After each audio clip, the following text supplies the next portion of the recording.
Hi everyone, welcome back to Corporate Decoder. Today we're diving into a filing from Ernexa Therapeutics, and trust me, it's not as boring as it sounds. Think of it as a financial roller coaster with a few twists and turns that could make or break this company's future. And before we jump in, if you like getting the real story behind corporate documents, make sure you subscribe. We also have a Discord channel, the link is in the description below.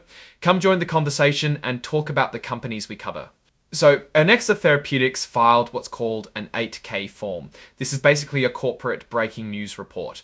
Companies use it to tell investors about big events that could affect the stock price or the company's direction.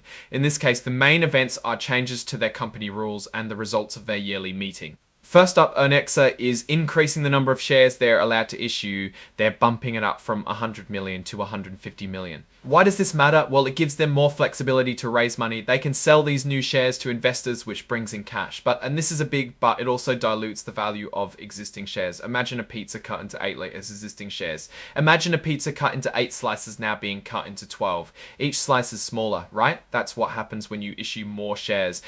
Next, they're making it easier for big shareholders to make decisions. Now they can approve actions by simply writing an approval instead of having a formal meeting. This can speed things up. But it also can reduce the power of smaller shareholders since big shareholders can push things through more easily. Alright, let's move on to the results from the company's annual meeting. This is where shareholders get to vote on important things like who sits on the board of directors and how executives get paid. Basically, it's the shareholders' chance to steer the ship. First, they elected the board of directors. All the people they nominated, like James Bristol, Peter Sikola, Sanjeev Luther, Elena Ratner, and William Wexler, were voted in to be directors. This means that the shareholders approved of the team that's running the company. Then the shareholders voted to approve Grant Thornton L as the company's accounting firm for the year. A huge majority, over 54 million votes, were in favor. This is pretty standard. Companies need an independent auditor to check their financial statements and make sure everything is on the level.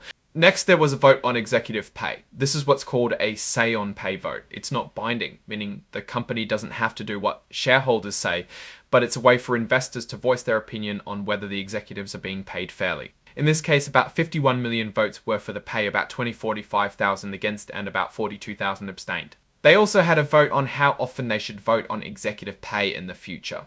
Most of the shareholders, about 47 million, voted to have this vote every 3 years. Now we have a reverse stock split. The company wants to decrease the number of outstanding shares by combining them.